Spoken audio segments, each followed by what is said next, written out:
Hello everyone, my name is Zumama Naeem Khan and I am your physics faculty.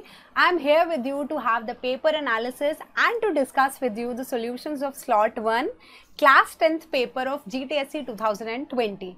But before that I just wanted to know, आप लोगों ने दे दिया GTSC? दे दिया होगा, अच्छा गया होगा तो बहुत अच्छी बात है. अगर आप में से किस लोगों ने नहीं दिया है, कुछ लोगों ने नहीं दिया है, then you can still attempt it in our next slot and the link is given in the description. So let us proceed with our analysis with the physics portion. Because I'm your physics faculty, I'll be discussing with you the solutions from the physics section. Okay. Here is the first question. There are 4 balls, 1, 2, 3 and 4. Okay. Which displaces 10 ml, 24 ml, 15 and 12 ml of liquid respectively when immersed completely. Which ball will undergo maximum apparent loss in weight? Okay. The maximum apparent loss in weight will be undergone by the body which has displaced the maximum amount of liquid, the maximum weight of the liquid displaced by it, and the maximum weight will be of that body which has displaced the maximum volume of liquid, right? So here, since volume is given 10 ml, 24 ml, 15 ml and 12 ml, this is the volume, highest volume, and it is displaced by whom? Second body. Since second body is displacing the maximum volume, so that volume will also be having the maximum weight also. So maximum apparent loss will be undergone by that body, that is body number 2. Okay. Okay, next question. A mass hangs on the string fixed at point P. Okay, starts from position 1, swings to furthest position 2 and okay. Okay, so it goes from 1, 2, 3 to 2 and then it comes back. In this way, this bob or the mass is oscillating. It then oscillates several times with decreasing amplitude. What do you understand by decreasing amplitude? It is going to slow down, okay, at position 3 as shown in the figure, okay, at which point the ball will possess the maximum amount of kinetic energy. Okay, let us analyze this question first. In the figure, if you can see, if I'll make a line like this passing through 1 and 2 and 3. So if you can see that 1 and 2 are at the same height, suppose this is the height, and 3 is just lying, if this is the ground, it is lying on the ground, okay. So 1 and 2 are at the greatest height, so their potential energies at this point will be what? Maximum. Okay, when this bob is going to come to point number C, position number 3, okay, here the height is 0, so the potential energy will become 0. So this entire potential energy at point 3 must have converted into kinetic energy. So here this entire potential energy has been converted into kinetic energy. और कैसी? Maximum kinetic energy. Why maximum? Because बच्चों, the second time when this ball is or this mass is going to pass through point number 3, its value will be less or its velocity will be less, or I should say its kinetic energy will be less. Why? Because in the question में दिया हुआ क्या दिया? That it is decreasing. It is decreasing its amplitude. So that means its kinetic energy will be maximum at point 3 because their height is 0. So entire potential energy is being converted into kinetic energy. और कब maximum होगी? When it is going to pass through point number 3 for the first time. Because when it will pass through for the second, third and fourth time, it is going to slow down. Slow down का मतलब क्या है? बच्चों, velocity क्या हो जाएगी? कम. So half mv square में, if the value of v is decreasing, the kinetic energy will be decreasing or not? So its kinetic energy will be maximum when? Where? At point 3. But कब? जब वो पहली बार 3 को पास करेगा. The first time at position 3. C is your answer. Okay. Proceed. If the distance travelled by a body in the nth second is given by 12 plus 8n meters, then find the initial velocity and acceleration of the body respectively. Okay, in this question, first thing that you need to understand is what is the difference between, like if I say 2 seconds and seconds, or let us make it more easier, 4 seconds and 4th seconds. 4 seconds मतलब बच्चों, in the entire duration of 4 seconds, how much distance you have traveled. When I say how much distance you have traveled in 4th second, that means I want the exact value of distance traveled in exactly 4th second. जब 4th second होगा तब कितनी travel किए. तो question में आपको nth second दिया है. In the question you have been given nth second, मतलब वही 4th में कितनी होगी. So let us analyze this. I'll tell you how to solve this. Okay, let us see from here. Okay. First of all, the formula to calculate the distance traveled by any body in the nth second is given by S is equal to U plus A by 2, 2n minus 1. Okay, nothing is given in the question but the value of S is given. और वो कितनी है? 12 plus 8n. If I'll put it here, 12 plus 8n, then what we will get? U plus A by 2, 2n minus 1. ठीक है, find the initial velocity and acceleration. Let us try to open the bracket.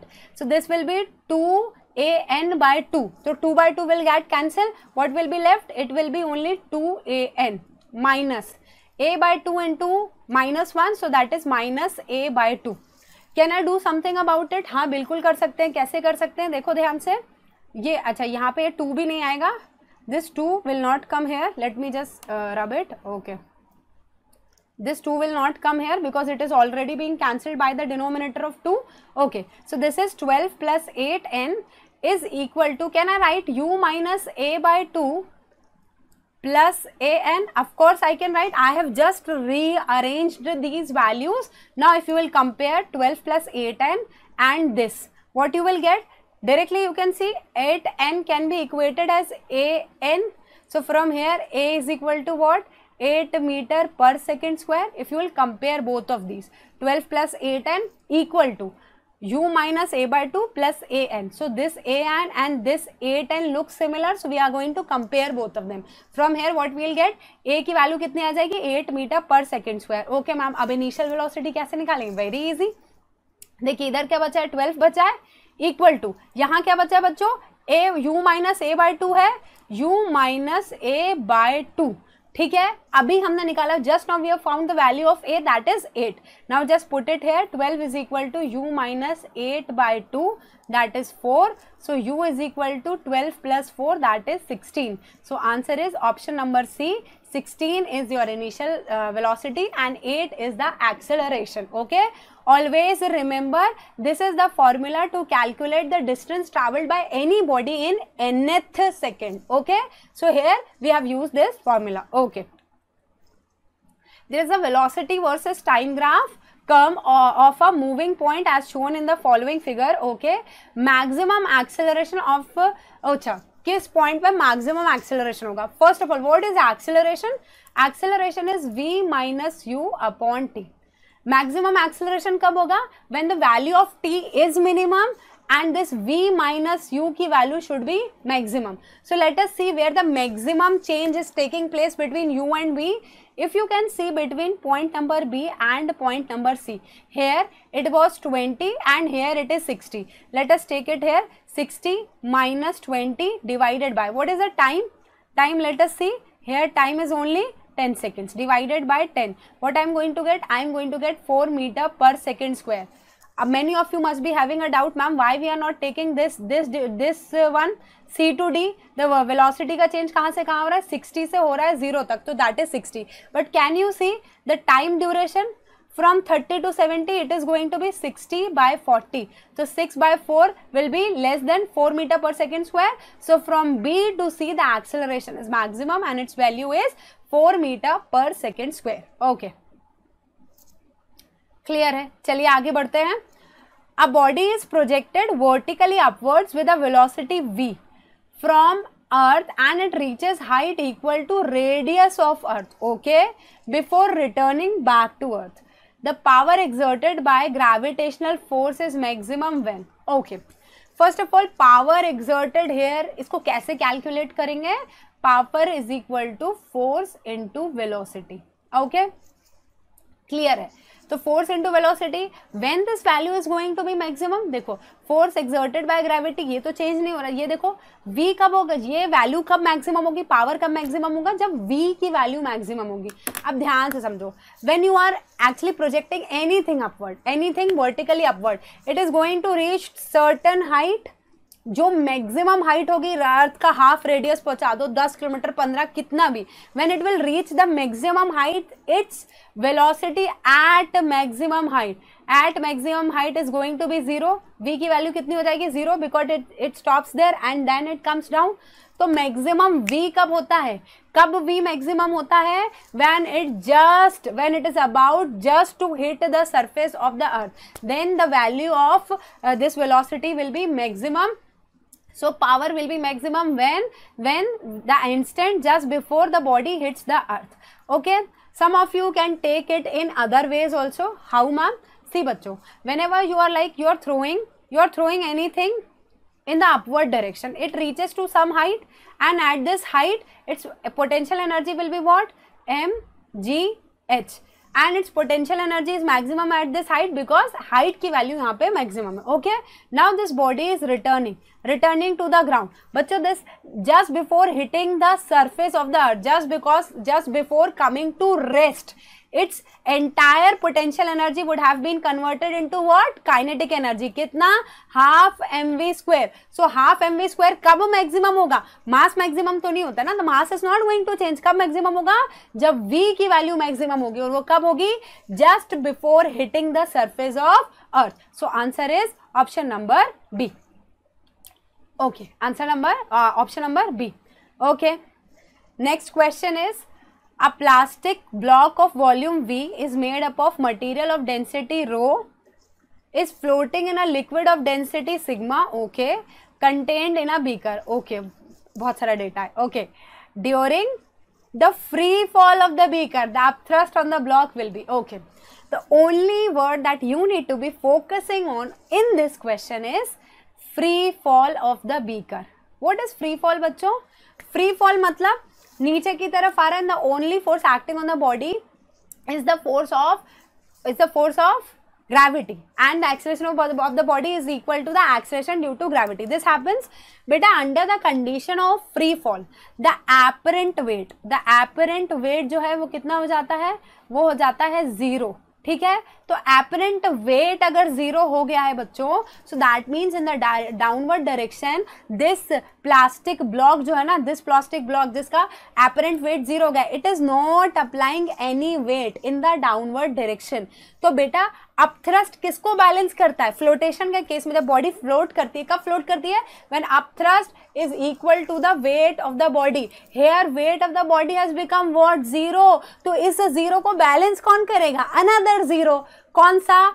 ये जो upthrust लगी, bound force भी 0 और wait भी 0. तो in this case the upthrust of the block will be on the block will be 0. So answer is option number D.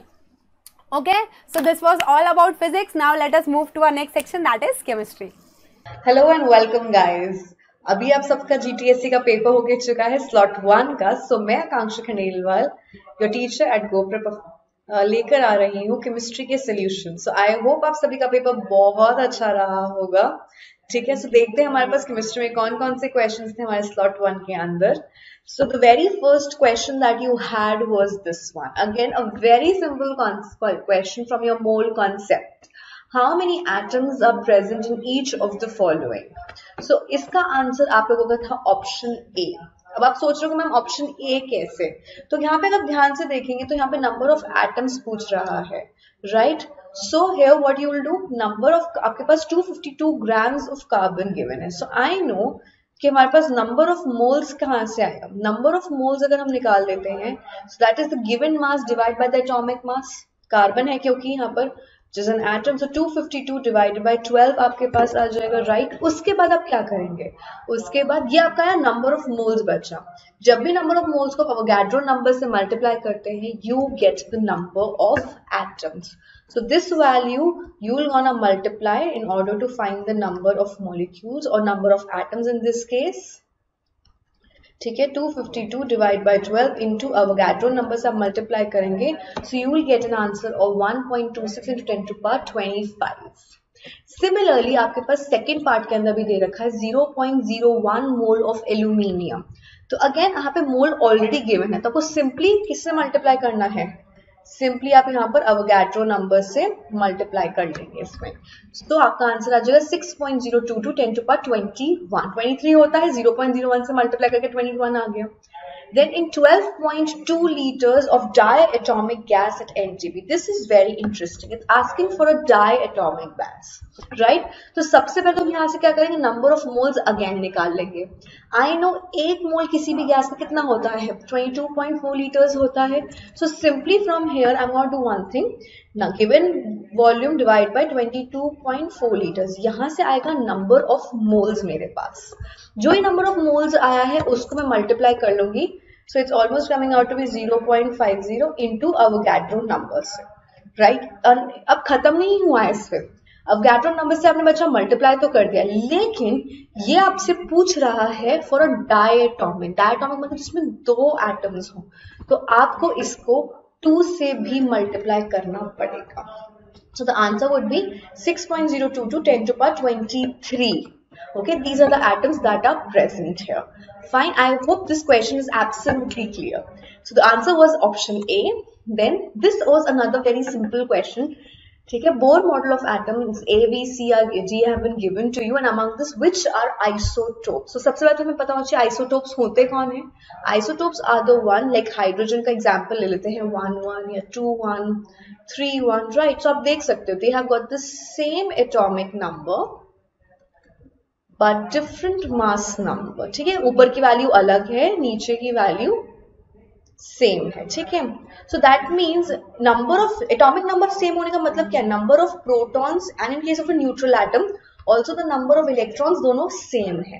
तो क्या अलग है, प्रोटॉन सेम है, सॉरी इलेक्ट्रॉन सेम है, तो इसका मतलब न्यूट्रॉन्स अलग हो गए. सो आपको देखना है, जैसे इस केस में देखो प्रोटॉन्स ए और बी में अलग है, तो ये नहीं हो सकता. इसी तरह आपके पास ऑप्शन ए और सी के अंदर हमारे प्रोटॉन सेम है बट अगेन न्यूट्रॉन्स अलग है. Okay, then for look at here A and D. So इस तरह से जब देखोगे तो हमें वो सेल सेट देखना है जिसमें हमारे पास प्रोटॉन या फिर इलेक्ट्रॉन नंबर सेम हो. ठीक है, and the number of neutrons is different and that comes out to be option D, that is A and C. आप लोग देख सकते हो यहाँ पे 6 प्रोटॉन्स, प्रोटॉन सेम है, इलेक्ट्रॉन सेम है, neutron is 6 in case of A and C in case of 8. ठीक है, AC के केस में 8 न्यूट्रॉन्स है.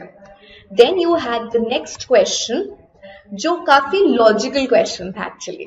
The following reaction coordinate diagrams represents. तो आप देख सकते हो रिएक्टेंट्स की कुछ अगर समझ में ना आए तो रिएक्टेंट्स की एनर्जी कम है एज कंपेयर टू प्रोडक्ट्स. मतलब रिएक्शन जब प्रोसीड कर रहा था, रिएक्टेंट जब आपका प्रोडक्ट्स में कन्वर्ट हो रहा था, उस दौरान एनर्जी एब्जॉर्ब हुई है. So you know very well it has to be an endothermic reaction because heat is getting absorb. Products आपके हायर एनर्जी लेवल पर है.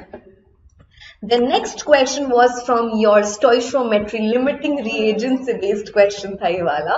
थोड़ा सा इसके अंदर आपको सॉल्व करना पड़ा होगा. Considering the given equation, this one, how many moles of lead to chloride will be formed from the reaction between 6.5 grams of lead oxide and 3.2 grams of HCl? So इसमें again आपके पास ये balanced equation given है. अगर आप यहाँ पे notice करो तो बेसिकली 1 मोल, ठीक है, ऑफ लेड ऑक्साइड जो है वो आपको प्रोड्यूस और रिएक्ट कर रहा है वो आपके 2 मोल्स ऑफ HCl के साथ to give you 1 mole of lead chloride. ठीक है, सो इसमें बेसिकली लेड क्लोराइड का मोल्स निकालना. तो इसके लिए आपको सबसे पहले पता करना होगा कि इसमें Lr कौन है, ठीक है, लिमिटिंग रिएजेंट कौन है. So what you will do, you lead हमारे पास होता है, राइट. अब जैसे हमारे पास लेड ऑक्साइड गिरे रखा है तो लेड हम लोग क्या करेंगे, सबसे पहले इस इक्वेशन के बेस पे निकाल देंगे इन सबके मासेस के रूप में. सो लेड ऑक्साइड आपके पास कितना हो गया, जैसे 207.2 plus oxygen is how much 16, right. Then ये आपका 1 मोल है इस तरह. ठीक है, similarly you will do for HCl 2 moles of HCl actually. So you आपका ये आएगा प्लस, तो ये हो गया लेड ऑक्साइड का. इस तरह HCl का आपका आ जाता है twice 35.5 plus 1, right? And similarly do for lead chloride also. तो lead chloride का आपका आ जाता है 207.2 plus 2 into 35.5. तो ये as per the balanced chemical equation आपके पास आ गया है. यहां अगर आप देखेंगे ध्यान से तो हमारे पास जो लेड ऑक्साइड की क्वांटिटी है वो गिवन है कम एज कंपेयर, क्योंकि 1 मोल लेड ऑक्साइड को 2 मोल HCl चाहिए, ठीक है। सो हमारे पास जो Lr आता है इस केस के अंदर वो आपका आता है लेड ऑक्साइड। दैट मीन्स हमारी सारी कैलकुलेशंस लेड ऑक्साइड के बेसिस पे होगी। सो लेड ऑक्साइड का हमारे पास है। अब हमें पता चल गया हमारा Lr कौन है, राइट। उसके बाद हम क्या करेंगे, हम बस सिंपली नंबर ऑफ मोल्स निकाल देंगे अपनी लेड क्लोराइड के। आप देख सकते हो as per the balanced chemical equation 1 mole lead oxide चाहिए, 1 मोल लेड ऑक्साइड से 1 मोल आपके पास लेड क्लोराइड बन रहा है। So number of moles of lead chloride कितना हो गया आपके पास, बस given mass which is this. So number of moles of your lead chloride is given mass divided by the यहाँ से जो आपका मास आ रहा है। So when you will calculate, you will have it as 223.2, right? So it comes out to be 223.2 आपके पास यहाँ आ गया ये वाला, ठीक है। उसके बाद आप सॉल्व करोगे तो you would get the correct answer as option D 0.029. Okay, so 223.2 आपके पास आ जाता है यहाँ से। ओके, सो आई होप अभी तक तो क्वेश्चंस काफी सिंपल लग रहे होंगे, आई एम श्योर, ठीक है, कोई डिफिकल्टी नहीं आ रही होगी। सो यहाँ आपने लेड क्लोराइड का किया था, यहाँ आपने number of moles lead oxide use करके निकाला है for lead chloride since both are containing 1 mole each. The next question was very simple question of your class 9th में आपने पढ़ा ही है इसको। There is a mixture of 3 solids A, B, C. Out of these A and C are soluble in water and compound C is subliminal. Subliminal होने का मतलब जैसे देखा होगा, I am sure आपने स्ट्राइक करा होगा, sublimation से सबसे पहले तो हम इसे अलग कर सकते हैं। So सबसे पहला पॉइंट जो होगा वो आपका होगा स्टेप 2, राइट। स्टेप 2 तो होगा सबसे पहले सब्लिमेशन से C को अलग कर दो। अब सॉरी, राइट, ओके, यस, सी को अलग कर दो आपके पास, ठीक बात है। उसके बाद आप लोग क्या करते हो इसके अंदर, देन आपके पास अब बच गया क्या, A and C are soluble also in water, तो सी तो अलग हो गया। उसके बाद हम क्या करेंगे, पानी में डिसॉल्व कर सकते हैं, right, dissolution in water we can do. After that we can filter them out since they are soluble, so we can filter them out 1 and उसके बाद क्रिस्टलाइजेशन से प्योर क्रिस्टल्स ऑब्टेन हो जाएंगे। So the correct answer for this is option D. Moving on to the next question was the Rutherford scattering experiment. सबका favourite होता है वाला ज्यादातर। तो इसमें आपका क्या रहता है, आप सबको पता है that most of the alpha rays they went undeflected, क्योंकि छोटा सा न्यूक्लियस होता है बीच के अंदर, right? So and few of them hit and get back. So कुछ ही जाते हैं और डिफ्लेक्ट हो जाते हैं पीछे की तरफ, right? And most of them went undeflected. Fine. So ये इस अगर देखा जाए तो ये पूछ रहा है which does not happen, मतलब वो नहीं हो रहा है। So as per this option A, option B, option C are absolutely correct. Option D is the so it goes near the nucleus and are slightly deflected. तो near तो नहीं जा रहे हैं बिल्कुल भी, ठीक है। 180 डिग्री से आपके ये वापस डिफ्लेक्ट बैक होते हैं, मैंने अभी बताया आपको, and some of them get deflected back and most of them went undeflected. So near नहीं जा रहे हैं न्यूक्लियस के, most important thing is this. So इस वजह से आपका option A, option B and option D are absolutely correct. Option C near जो है उसकी वजह से ये गलत हो जाता है। So this thing is not happening. The next and the last question of your chemistry was a person adds 2.31 grams of sugar in order to sweeten his tea. The number of carbon atoms are, अब ये तो हम लोग घर में रोज ही करते हैं अपने, राइट? तो हम लोग क्या करेंगे, यहाँ से हमें निकालना है नंबर ऑफ कार्बन एटम्स। तो नंबर ऑफ कार्बन एटम्स निकालने के हम क्या करेंगे, सबसे पहले 1 मोल ऑफ शुगर कितना कंटेन करता है वो देख लेते हैं। So I know that 1 mole of sugar, right, would have what? It would have your 12 carbon atoms की बात हो रही है। तो शुगर का सबको फॉर्मूला तो याद ही होगा, C12H22O11। So 12 into the Avogadro numbers, ठीक बात है। इतना हमारे पास कार्बन एटम्स हो गए। ये आपके क्या है, ये आपके कार्बन के एटम्स आ रहे हैं बच्चा, राइट। अब इसमें हम क्या करते हैं, अब हम number of moles of sugar निकाल देते। तो 1 मोल की बात हुई ना, ठीक है। Number of moles of sugar हमारे पास कितना होता है, इस given mass which is 2.31 divide by, यहाँ से मॉलिक्यूलर मास निकालोगे शुगर का, जो आपके पास आता है 342, राइट। आप पूछोगे कैसे, so I am going to show you here 12 into 12 plus 22 into 1 plus 11 into 16, ठीक है. So it would give you 342 here. जब 342 से डिवाइड करोगे यहाँ से नंबर ऑफ मोल्स आपके पास कैलकुलेट हो गए. बस अब नंबर ऑफ कार्बन एटम्स निकाल देते हूँ. सो आपके पास ये अप्रोक्सीमेटली कैलकुलेट करके आ रहा होगा 0.0067, ठीक है, 0.0067. So this is there. अब इसको क्या करोगे आप, 0.0067 है आपके पास, इसको आप मल्टीप्लाई कर दोगे बाय योर 1 मोल शुगर. मतलब नंबर ऑफ शुगर्स के मॉलिक्यूल 0.0067 है हमारे पास, ठीक है. तो 1 मोल शुगर के हिसाब से कितने कार्बन एटम्स हो गए, your 12 into Na. Okay, so the correct answer for this is option A. So I hope chemistry का सेक्शन तो बहुत ही सिंपल था एंड आप सबका पेपर बहुत ही अच्छा रहा होगा जीटीएससी स्लॉट 1 का. ठीक है गाइज, अगर आप लोगों ने अभी तक अटेम्प्ट नहीं किया है जीटीएससी अपना, तो प्लीज उसे अटेम्प्ट कर लीजिए. And now will be moving towards the next section. Thank you. Hello everyone, how are you all. तो कैसे लगे आपको बायोलॉजी के जीटीएससी के क्वेश्चंस? आई होप अच्छे क्वेश्चंस लगे होंगे आपको. So let us discuss the biology part. So the first question in the biology part, oh, it's very easy. Who proposed the theory that the cell arises only from the pre-existing cells? As you all know, the cell theory was given by the scientists, by two scientists together, that is Schleiden and Schwann. Okay, they give the cell theory.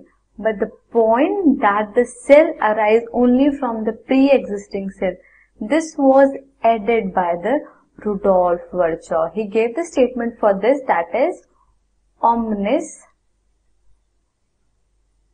cellula e cellula, which means the new cells arises from the pre-existing cell by the process of cell division. So moving to the next question, movement of passage of food in the intestine is caused by the contraction of. Okay, so because of what the food reaches to the intestine, मतलब कौन सी muscle पे contraction होता है कि food intestine तक पहुंचता है. So if we talk about, we have 3 type of muscular tissue, that is cardiac, the name suggests. It is a muscular tissue which is present in the heart. Option गया, ठीक है. And the next one are unstriated and striated. Unstriated and striated मतलब, if we talk about the striated one, they have alternate dark and light colored bands. While the striated one, they don't have alternate dark and light colored bands. ठीक है, they are something like this. So they are also known as smooth muscles or spindle shaped muscles. So these are the ones which are present, ठीक है. These are the ones which are responsible for involuntary actions. मतलब वो actions जो कि हमारे will में नहीं है, ये उनके लिए responsible है. Striated muscles basically skeletal muscular tissues है जो कि voluntary actions के लिए, तो ये वाला involuntary actions के लिए और ये वाला voluntary actions के लिए. तो जो intestine में food का passage है, that क्या है, voluntary and involuntary, it is not under our will. So it is by the unstriated muscles or the smooth muscles. So the answer B is the correct answer. So moving to the next question, which zone of the root will show the highest number of cell division? Oh, it's easy. What do you mean by, what are the meristematic tissues? The meristematic tissues are the dividing tissues. तो वो zone कौन सा होगा? Meristematic zone होगा. Zone of जिसमें highest number of cell division हो रहा होगा, तो meristematic zone is the zone in which the highest number of cell division will take place. Zone of elongation कौन सा जोन होता है? जहां पे डिवीजन हो तो रहा होता है थोड़ा बहुत सेल डिवीजन, बट मेरिस्टेमेटिक जितना नहीं हो रहा होता है. जोन ऑफ मैचुरेशन में अपना सेल डिवीजन बिल्कुल स्टॉप हो चुका होता है. So the correct answer is, it is asking about the highest number of cell division. तो क्या होगा? Meristematic zone. So moving to the next question, substance like carbon dioxide or oxygen can move across the cell membrane by a process called. So the options are as follows. If we talk about the movement, so higher से lower की तरफ जा रहा है, gases जा रही हैं, that is C, gases दिया हुआ है. So movement of gases from their higher composition to the lower one is called as diffusion. ठीक है? So the correct answer is diffusion. Okay? While the osmosis is movement of solvent from a higher concentration to a lower concentration through semi-permeable membrane. यहाँ पे semi-permeable membrane का होना जरूरी है.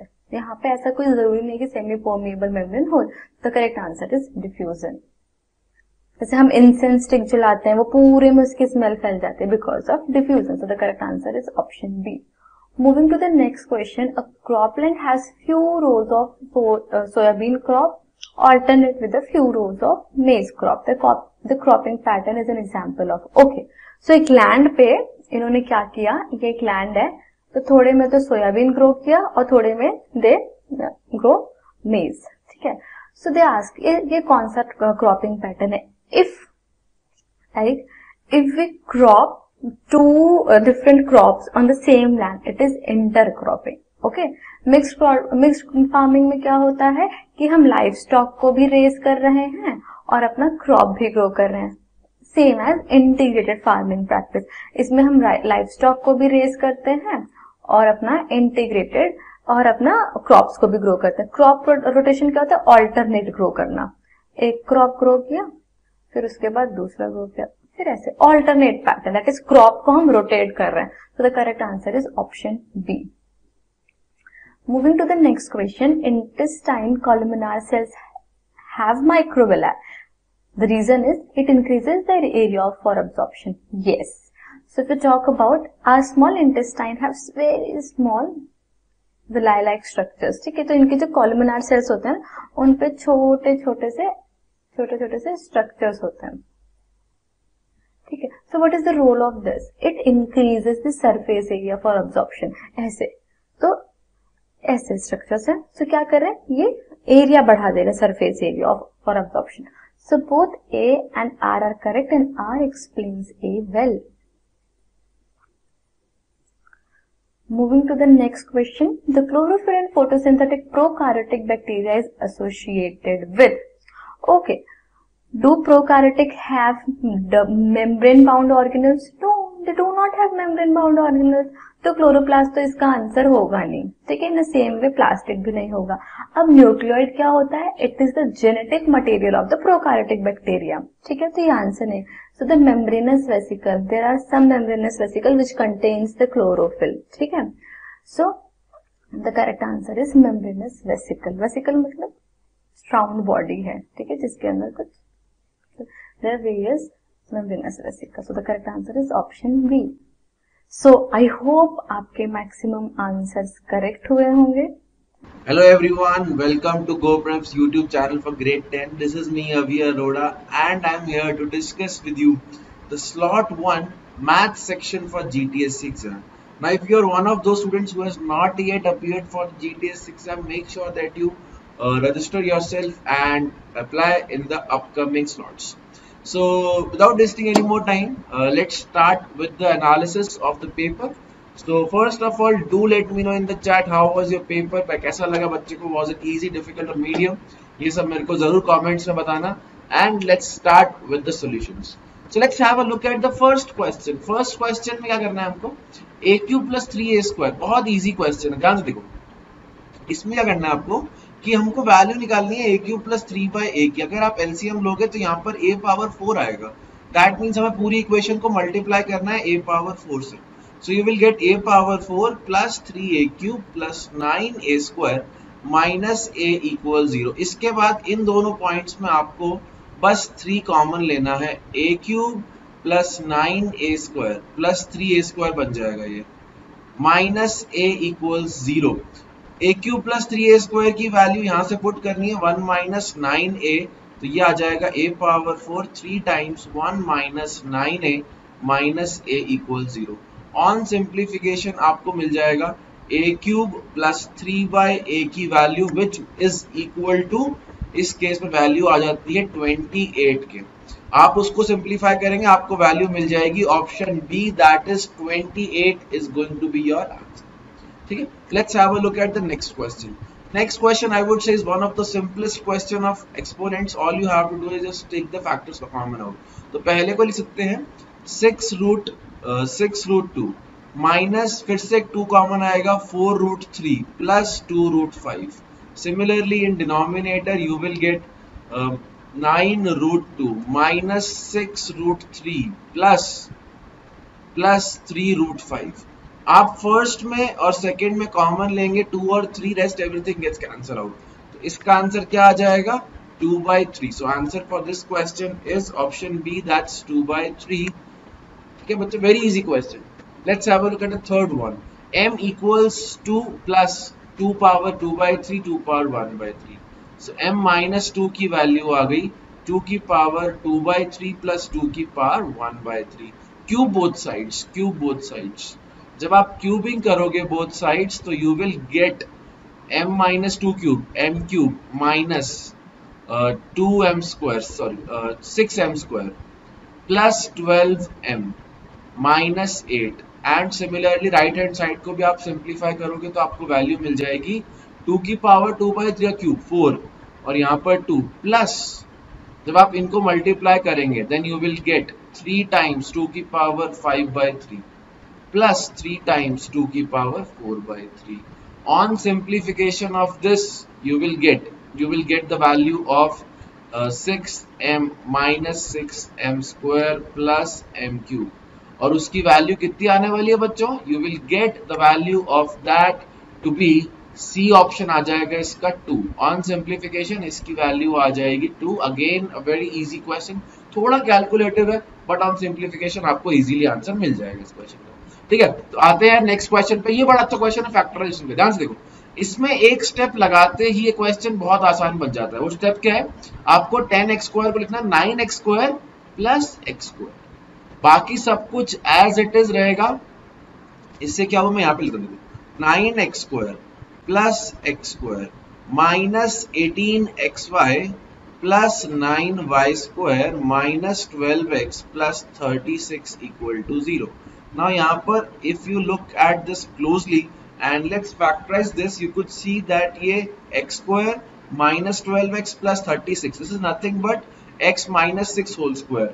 Similarly आप अगर इसमें 9 कॉमन लोगे तो आपको x minus y whole square मिल जाएगा. तो x की वैल्यू 6 है, x equal to 6 is equals to y. ये वैल्यूज आ गई है. आपको 9x plus 7y के अंदर पुट करना है. आपका आंसर बहुत इजीली यहाँ पर आपको 96 मिल जाएगा. बिल्कुल सिंपल क्वेश्चन. ठीक है, next one. a plus b plus c 4 है, a square plus b square plus c square 11 है, 1/a plus 1/b plus 1/c की वैल्यू हमको चाहिए. तो यहाँ पर 1/a plus 1/b plus 1/c हमको 1 दिया हुआ है. इसको और सिंप्लीफाई करो तो ab plus bc plus ac की वैल्यू हमें अपॉन abc की वैल्यू 1 मिलती है. Let this be first equation. Second, अब यहाँ से हमने देखा कि a plus b plus c इसका स्क्वायर होता है a² plus b² plus c² plus 2ab plus bc plus ac. ठीक है, इसको सिंप्लीफाई करेंगे. इसकी वैल्यू हमें निकालनी है. ये पता है, ये पता है. a plus b plus c 4 है और इसकी वैल्यू 11 है. 16 माइनस 11 5/2 आ जाएगा ab plus bc plus ac और यही वैल्यू हो जाएगी abc की फ्रॉम फर्स्ट इक्वेशन. तो हमारा आंसर क्या आ गया बच्चों? Answer is 5/2. Let's have a look at the options. हमारा आंसर आ जाएगा ऑप्शन ए. ठीक है, नेक्स्ट क्वेश्चन. नेक्स्ट पे आते हैं. Anika and Anushree always used to spend their time by playing coin games. ठीक है, तो after their school hours once they decides to play a game of coins in which one player has to guess the number of coins. ठीक है, कुछ कहानी सुना रहे हैं. मेन मुद्दा यहाँ स्टार्ट हो रहा है. The entire question part starts from here. She then gave her clue by saying that 1/4 of coins are showing their heads. That means x/4 is heads, 3x/4 is tails. Now she says that if she turns over 2 coins, that means x/4 में 2 coins और add हो गए. तो अब इसको कितने heads मिल चुके हैं? 1/3. तो x/3 आ जाएगा. तो that means 2 equals to x/3 minus x/4. On simplification you will get x equals to 24. Again I would say बहुत इजी क्वेश्चन था, बहुत सिंपल था लीनियर इक्वेशन का और इसका आंसर आ जाएगा B24 जो कि है ऑप्शन बी. ठीक है, next one. Zeros of this polynomial. We need to find zeros of this polynomial. Return trial से पहले x पुट कर दो -1, x equals to -1 satisfies this. 3 into -1 का क्यूब -5 इंटू -1 का स्क्वायर -11 इंटू -1 -3. आप सिंप्लीफाई करोगे आपको ये वैल्यू 0 मिल गई, तो एक फैक्टर आ जाएगा x + 1. सिमिलरली आप लॉन्ग डिविजन से इसको सिंप्लीफाई कर सकते हो. You will get the remaining 2 factors as well. एक आया है -1, एक आ जाएगा 3 और एक आ जाएगा -1/3. तो इसका आंसर आ गया बच्चों C option. Next question. The average age of Bhavesh and Bharti was 27. That means sum of Bhavesh and Bharti is 27 into 2, that's 54. फिर उनका एक बेटा होता है, एक चाइल्ड होता है. They have a child. Now let's say उसकी एज x है. तो आफ्टर चाइल्ड के x एज का, अब चाइल्ड x एज का हो चुका है, तो भावेश कितने साल का हो चुका है? जितने का पहले था वो प्लस x. भारती भी जितने की पहले थी तो उस प्लस x. तो इनका सम कितना हो गया? 54 + 2x प्लस चाइल्ड का भी सम अपॉन 3. ये एवरेज हमको दिए 21. सिंप्लीफाई करो, x की वैल्यू आ जाएगी 3 इयर्स. Very easy question. तो इसका आंसर क्या आ गया हमारे? इसका आंसर आ गया बच्चों हमारे पास option A, that's x equals to 3 years. Next one. Greatest number of 4 digits when divided by 3, 5, 8 and 12 has 2 remainder. सबसे पहला काम है एलसीएम निकालते हैं 3, 5, 8 और 12 का. जब आप इनका एलसीएम निकालोगे तो आपको एलसीएम मिल जाएगा 120. बहुत सिंपल दिख रहा है. 8 इंटू 12 करना है और नहीं 8 इंटू 3 करना है और साथ में 5 करना है. 15 इंटू 8 करना है, 120 आ जाएगा. अब हमको चाहिए लार्जेस्ट 4 डिजिट नंबर. तो largest 4 digit number divisible by 90, 9960. अभी हमको चाहिए 2 रिमाइंडर दे तो +2 कर दो. तो हमारा आंसर कितना आ गया? 9962 इज द फाइनल आंसर, जो कि कौन सा ऑप्शन हो गया? Option number D. तो बच्चों इसका आंसर क्या आ गया है? ऑप्शन डी आ गया. नेक्स्ट क्वेश्चन पे आते हैं. एक सर्कल है जिसका रेडियस 34 दिया है. तो मैंने सेंटर से ज्वाइन कर दी दोनों पॉइंट्स. ये भी 34, सॉरी रेडियस नहीं दिया हुआ है, डायमीटर दिया हुआ है 34, तो रेडियस 17 हो जाएगा. Radius is going to be 17. यहाँ भी 17, यहाँ भी 17. मोर ओवर उसने EB की वैल्यू 25 दी है, लेकिन रेडियस 17 हटा दो उसमें से, तो ये वैल्यू 8 है. तो पाइथागोरियन ट्रिपलेट ED की वैल्यू 15, यहाँ भी आगे 15. हमें वैल्यू किस ED की चाहिए? 15 + 15 दैट्स 30. तो इसका आंसर आ जाएगा option A, 30 is the right answer. Next one. A tent is in the form of circular cylinder. एक सर्कुलर सिलेंडर ड्रॉ करते हैं. इसके ऊपर क्या है? एक लंबा सा ट्रायंगल है. तो ये लेंथ हमको दी हुई है 4 और ये लेंथ दी हुई है 6. इससे और रेडियस हमको दिया है 8. तो L कितना आ जाएगा? 6² + 8² अंडर रूट विच इज 10. अब एरिया निकालना है हमको. 21 कॉस्ट इंटू एरिया. एरिया कितना है? πRL + 2πRH. पाई कॉमन ले लो. 21 इंटू पाई आ गया 22/7. R into L 8 into 10 plus 2RH 16. 2R is 16 और H की वैल्यू कितनी है? 4. इसको सिंप्लीफाई करोगे तो आपको वैल्यू आ जाएगी टोटल एरिया की, जो कि है 9504. On simplification you will get the net cost this 9504, जो कि है डी ऑप्शन. नेक्स्ट पे आते हैं. अब देखो वो कह रहा है कि ऐसा नंबर है जो 2 की पावर 32 + 1 को कंप्लीटली डिवाइड कर रहा है. तो क्यों ना एक ऐसा नंबर निकालें जो खुद ही डिविजिबल हो 2 की पावर 32 + 1 का. तो डेफिनेटली जो नंबर 2 की पावर 32 + 1 को डिवाइड कर रहा है वो उस नंबर को डिवाइड करेगा. तो एक ऐसा नंबर निकालने वाला हूं जिसका फैक्टर 2 की पावर 32 + 1 आएगा. ये आप देख सकते हो यहाँ पर. दिस इज नथिंग बट 2 की पावर 32 का क्यूब + 1. तो इसमें अगर a³ + b³ लगाएंगे हम, तो यहाँ पर एक फैक्टर तो मुझे 2 की पावर 32 + 1 मिल जाएगा, साथ में कुछ मिल जाएगा जिससे हमको फर्क नहीं पड़ता. तो हमारा आंसर क्या हो गया? D is the right answer for this question. ठीक है. Next one. इस फिगर में x का कॉम्प्लीमेंट निकालना है. ठीक है. तो यहाँ से मैंने लाइन ड्रॉ करी. ये एंगल 3x है तो ये भी 3x, obviously alter anterior angles. तो ये एंगल कितना बचा हमारे पास? 7x - 3x 4x. 4x + 5x कितने हैं? ये सप्लीमेंट्री एंगल्स है. तो ये आ गए 180. x की वैल्यू 20 आ गई. तो x का कॉम्प्लीमेंट कितना हो गया? 70 degrees. That is option B. Next question. √7 - √4 upon √7 + √4. तो p की वैल्यू आ गई √7 + √4 divide by √7 - √4. Let's rationalise this one. तो ऊपर √7 + √4 डिवाइड बाय √7 + √4.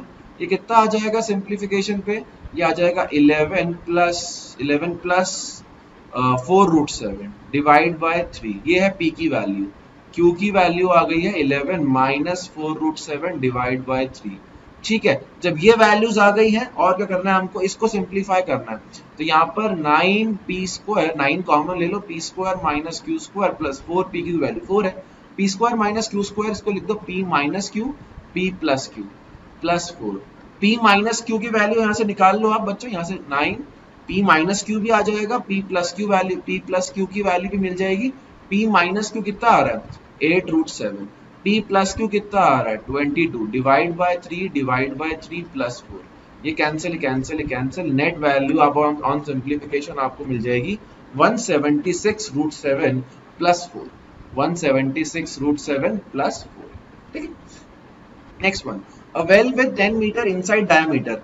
अब क्या कर रहे हैं वो सैंड निकाल रहे हैं वेल के अंदर से और उसको बाहर एम्बैंकमेंट बना रहे हैं उसके, तो मतलब कि volume of the sand taken out equal to volume of embankment। तो volume of sand taken out क्या है, सिलेंडर है, तो पाई r² h is equals to embankment क्या है, हॉलो सिलेंडर है, तो पाई r2² minus r1² into h निकालना है, ये कैपिटल H मान लेता हूँ, ये सॉल्व करना है। तो पाई से पाई कैंसिल करो, रेडियस कितना है, रेडियस की वैल्यू हमें आ रही है, रेडियस इज इक्वल्स टू 5, तो 5², हाइट कितनी दे रखी है 8.4, r2² कैपिटल R2, बाहर वाला रेडियस कितना हो जाएगा 5 में 7.5 हमको थिकनेस दिया है 12.5² माइनस कितना आ जाएगा, हमें यहाँ पर करना है 5² इंटू एच। अगर आप इसको सिंप्लीफाई करोगे for the value of H आपको मिल जाएगी हाइट ऑफ एम्बैंकमेंट 1.6 मीटर्स। ठीक है, तो ये आंसर आ गया हमारा ऑप्शन बी। नेक्स्ट क्वेश्चन पे आते हैं, ये बड़ा सिंपल है, इसको हम वेरीफाई करेंगे, instead of solving the entire part we will verify it. तो x माइनस 1 अगर फैक्टर है तो x इक्वल टू 1 इसका 0 है, तो 1 plus 3m plus 1 into 1 plus n minus 18, तो ये कितना आ गया 3m plus n minus 16 equal to 0। अब ऑप्शंस चेक कर लेते हैं, सिर्फ एक ही ऑप्शन है C जो इसको सेटिस्फाई कर रहा है, अगर m को आप 3 रख दोगे तो 9 प्लस 7 दैट इज 16 माइनस 16 0 आ जाएगा। नेक्स्ट पे आते हैं, D and E are the midpoints of sides AB and AC of triangle ABC and O is any point on side BC.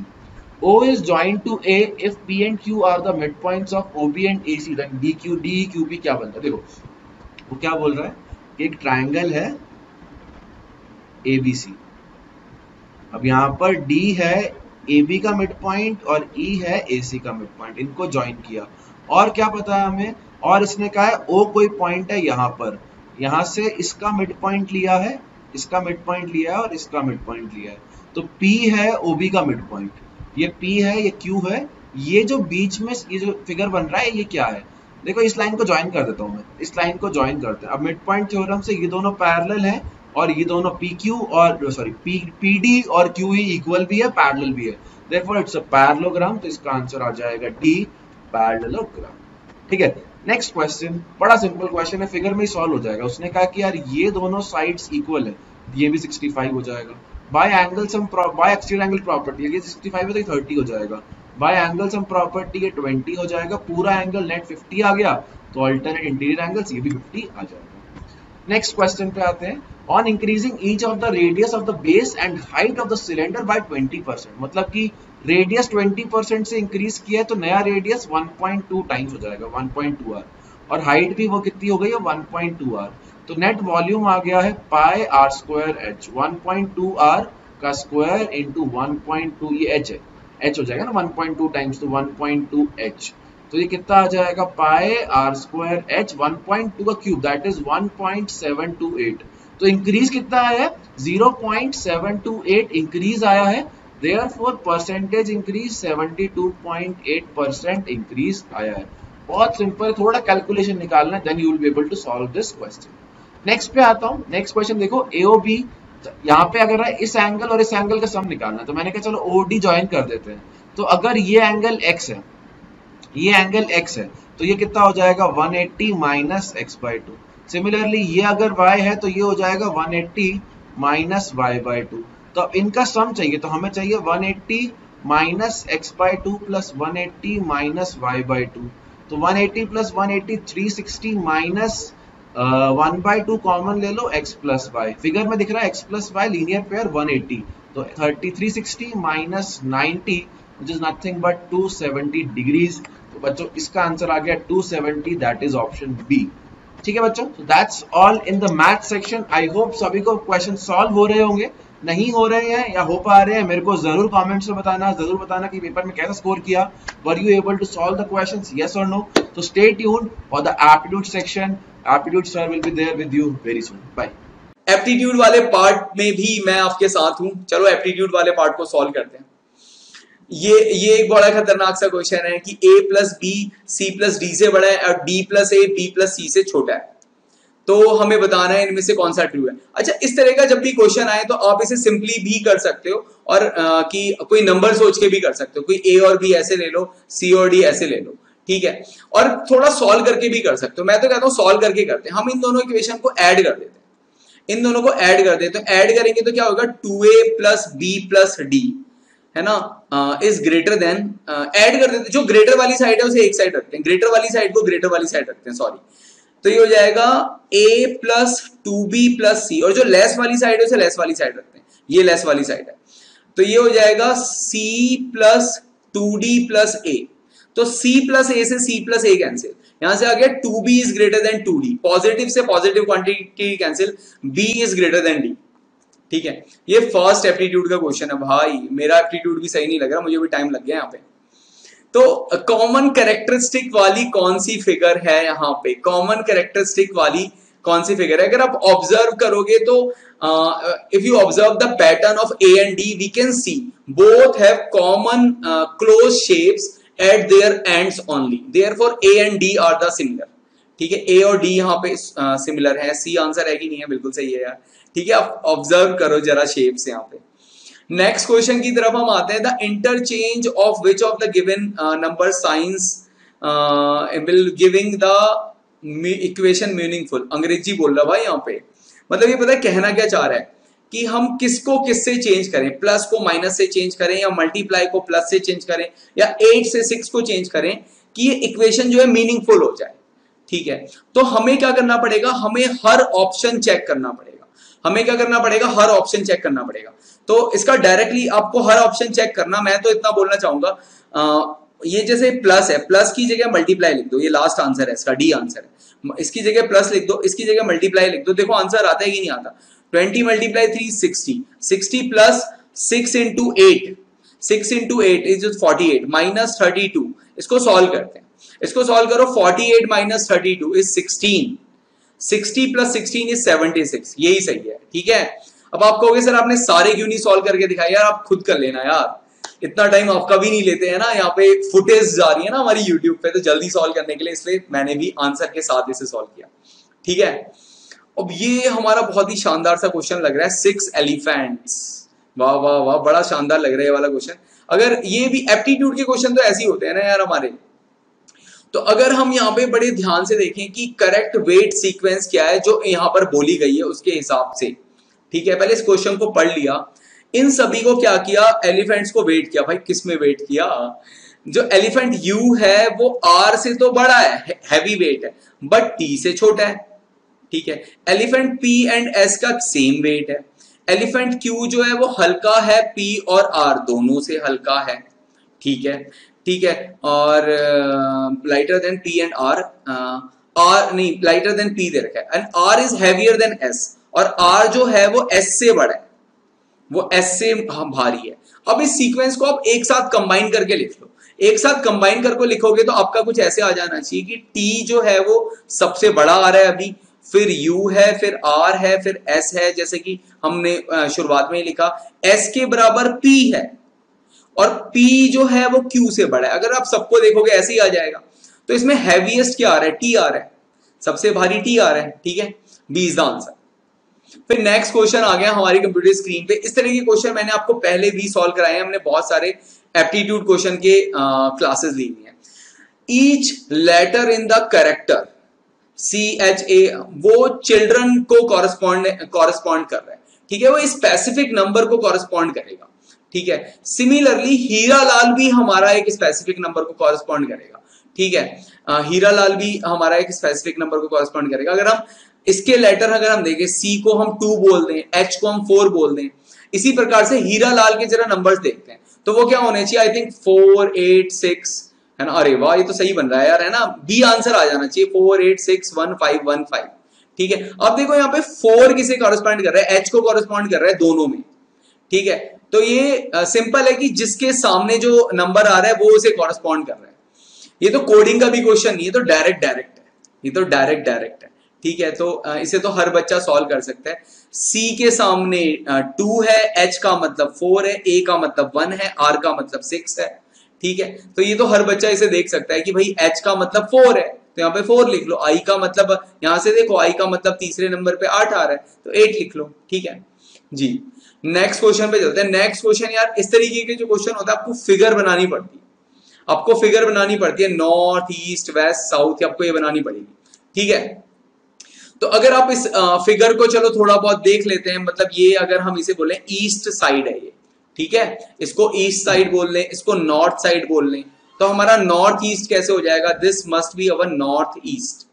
ठीक है, तो बोला कि हमारा बंदा जो है साउथ को फेस कर रहा है और वो राइट टर्न करता है और 20 मीटर चलता है। साउथ को फेस कर रहा है, राइट टर्न करता है और 20 मीटर चलता है। चलो पहले पूरा पढ़ लेते हैं एक बार, है ना, एक बार पूरा पढ़ लेते हैं इस क्वेश्चन को। साउथ को फेस कर रहा है, ओके ग्रेट, राइट टर्न करता है। साउथ कहां पे हो गया, ईस्ट के अपोजिट में क्या होता है वेस्ट, नॉर्थ के अपोजिट में क्या होता है साउथ। तो साउथ को मान लिया मेरा फेस है, मेरा उधर को फेस है, और मैं राइट टर्न करूंगा और मैं 20 मीटर चलूंगा, मतलब मैं वेस्ट की साइड चल रहा हूं, तो वेस्ट की साइड 20 मीटर गया। फिर बोला उसने अगेन, उसने राइट टर्न लिया और 10 मीटर चला, राइट टर्न लिया और 10 मीटर चला, बहुत बढ़िया। फिर बोला, है ना, इधर कोई चलेगा ना 10 मीटर, फिर बोला उसने लेफ्ट टर्न लिया और फिर 10 मीटर चला, बहुत बढ़िया। फिर उसने बोला, फिर उसने राइट टर्न लिया और 20 मीटर चला, बहुत बढ़िया। हम हमेशा जैसे वो बोल रहे हैं वैसे वैसे करते रहते हैं। फिर बोल रहे हैं कि फिर उसने फिर राइट टर्न लिया, फिर 60 मीटर चला, फिर 60 मीटर चला, ये 60 मीटर चला। फाइनली वो स्टार्टिंग पॉइंट से किस डायरेक्शन में, अगर हम देखें स्टार्टिंग पॉइंट से वो नॉर्थ ईस्ट की डायरेक्शन हमें दिखा रहा है ना यार। इस यहां पर अगर आएगा, देखो 20 इधर गया, 10 इधर गया, है ना, 30 इधर चला गया, फिर वापस जब आया 30, तो ये बिल्कुल सेंटर में, बिल्कुल नॉर्थ ईस्ट में इक्वल एंगल होगा ना, 30 इधर गया 30 इधर आया। ठीक है, तो एकदम बिल्कुल ये वाला आएगा स्टार्टिंग पोजीशन से। अगर हम देखें नॉर्थ ईस्ट, यहाँ पे आंसर आना चाहिए, B is the answer. Let we go for the next question. Series वाले क्वेश्चन सभी बच्चों ने बिल्कुल करे होंगे, ये वाले क्वेश्चन। इसमें अगर आप इस सीरीज को देखो तो यहाँ पे y के बाद आ रहा है w, e के बाद आ रहा है f और b के बाद आ रहा है d। ठीक है, तो इजोटी अगर सभी बच्चों को याद है, अगर मैंने पढ़ाया था कभी, इसके कॉरेस्पॉन्डिंग 5 नंबर होता है, 10 15 20 25। y का नंबर क्या है, 25। ठीक है, अगर हम देखें ये 25 है, और इजोटी अगर आप याद रखो, है ना, बहुत ही शानदार ट्रिक है ये, पांच के गैप में इजोटी। ठीक है, बहुत ही शानदार ट्रिक है, मेरे लेक्चर्स अगर किसी बच्चे ने देखे। ठीक है, अब WXYZ, WXY तो 2 कम, ये 23 है, -2 हो रहा है यहाँ पे। E के बाद F आता है, मतलब +1 हो रहा है यहाँ पे। B के बाद D आ रहा है, +2 हो रहा है, मतलब -2 पहले में जो पैटर्न दिखाई दे रहा है, -2 +1 और +2 का पैटर्न दिखाई दे रहा है। क्या दूसरे में भी ये पैटर्न है, UVW, दूसरे में भी यही है, EFGH। अच्छा, F के बाद और D के बाद क्या रहा है, D इसमें थोड़ा बदल गया, इसमें एक इंक्रीज करके आ रहा है, एक और इंक्रीज करके आ रहा है। दूसरे वाले में देखिए पहला पैटर्न तो सेम है, ठीक है, UVW पहला पैटर्न तो सेम है, 2 माइनस हुआ है, बट जो दूसरा पैटर्न है उसमें +2 हो रहा है, और तीसरे में DEFG, मतलब प्लस अगर हम देखें तो +3 हो रहा है। ठीक है, अच्छा, तो इस तरीके से पैटर्न चल रहा है। अगेन U के बाद आप ऐसे देखो, STU, ये तो -2 ही हो रहा है। HIJK, अरे वाह, यहाँ पे +3 +4, मतलब ये ऐसे बढ़ रहा है। अब S के I के बाद वो पहला तो -2 ही होना चाहिए, आई थिंक फिर +4 और +5 होना चाहिए। ठीक है, ठीक है, समझ में आ रहा है क्या सभी बच्चों को, है ना। फिर S में -2, अगर आप देखो ABCDEFG साइकिल MNP QRST, ठीक है, R आना चाहिए पहला नंबर, सॉरी QRST, QRS -2 करेंगे तो Q आना चाहिए पहला नंबर Q आना चाहिए। फिर K के बाद EFGH KIJKL, K के बाद क्या था, LMNO। ठीक है, OP, ठीक है। तो नंबर क्या आना चाहिए हमारा, O आना चाहिए, O आना चाहिए फिर नंबर हमारा, ठीक है। इसमें +4 करके आ रहा है। फिर I के बाद IJK, ठीक है। I में क्या होना चाहिए, 5 ऐड होना चाहिए, तो L आना चाहिए, यहाँ पे L आना चाहिए, ठीक है। तो क्या बनेगा, यही बनेगा हमारा QOL। This is the answer. बहुत टाइम लगा दिया भाई इसमें। ओके, मिसिंग टर्म वाला यार, ये बड़ा अच्छे शानदार पैटर्न्स होते हैं, अगर हम इसको बड़े ध्यान से देखें, ये बहुत बहुत ज्यादा शानदार पैटर्न होते हैं। इसको अगर हम ध्यान से देखें तो यहाँ पर क्या है, अगर हम देखें यहाँ पे कॉर्नर वाले नंबर है 7 और 4। अब देखो 7 - 4 का स्क्वायर प्लस 16 - 7 का स्क्वायर, क्या ये 19 है कि नहीं है, ठीक है। यहां पर देखो 7 - 4 का स्क्वायर प्लस 16 - 7 का स्क्वायर, ठीक है। तो ये क्या आ रहा है, 9 स्क्वायर प्लस, ठीक है, 3 स्क्वायर, तो ये आ रहा है हमारा। सेम चीज यहां पर होने वाली है, 60 - 45 मतलब 15 का स्क्वायर, ठीक है, और 57 - 50 प्लस 7 का स्क्वायर, ऑप्शन का है भाई इसके, ठीक है। तो 15 का स्क्वायर 225 प्लस 49 है ना, 4, ये आंसर आ जाने वाला है इसका जी। नेक्स्ट में देखें हम, ये प्रॉपर सीक्वेंस वाला क्वेश्चन, इसमें ये आई थिंक बहुत सारे बच्चों ने सॉल्व कर लिया होगा। अगर आप इस सीक्वेंस के देखो तो मिसिंग लेटर आप देखो BAA, फिर क्या आना चाहिए, BAA है ना, सेम BA, ठीक है, यही बन रहा है ना सीक्वेंस, B बाबा, वी कैन से हमेशा 2 A आ रहे हैं और 1 B आ रहा है ना। अगर आप इसे देखो बा वाला ही सीक्वेंस बन रहा है यहाँ पे, बा, ठीक है, बाब है ना। अगर हम इस सीक्वेंस को देखें तो क्या ये BA, ठीक है, ऐसा आंसर कौन सा आ रहा है हमारा, A आंसर आ रहा है, BA, great. So next question पे आते हैं हम, determine the number of rectangles. तो रेक्टेंगल भाई काउंट कर लो, एक एक करके काउंट करने पड़ेंगे। मान लिया इसमें रेक्टेंगल, ठीक है, अगर आप इसमें रेक्टेंगल देखो, एक ये रेक्टेंगल, इसको नाम दे दो PQRS। अब PQ को कंबाइन मिला के भी एक रेक्टेंगल हमारा बनेगा, ठीक है। अगर आप देखो 4 तो ये हो गए छोटे वाले, ठीक है, PQ को कंबाइन बना के एक रेक्टेंगल हो गया, QS को कंबाइन बना के एक रेक्टेंगल हो गया, RS को और PR को कंबाइन बना के एक रेक्टेंगल हो गया, सही बात है। फिर एक कंप्लीट रेक्टेंगल भी हमारा हो गया, ठीक है। तो है ना, एक कंप्लीट रेक्टेंगल भी हो गया। तो कितने रेक्टेंगल हो गए, 9 रेक्टेंगल हो गए कुल मिला के जी, ठीक है। तो इस प्रकार से ये क्वेश्चंस थे हमारे एप्टीट्यूड के और मैथ्स के। आई होप कि आपको थोड़ा बहुत भी समझ में आया होगा। ये सारे मतलब IQ बेस्ड और इंस्टेंटेनियसली सोचने वाले क्वेश्चन थे, ठीक है। तो हमारे साथ जुड़े रहिए। Thank you so much for being with us. आप इस नंबर पे कांटेक्ट करके आपकी जो भी क्वेरी हो आप कांटेक्ट कर सकते हैं। Thank you so much for giving your wonderful time. Bye bye. We'll meet again very soon. Thank you.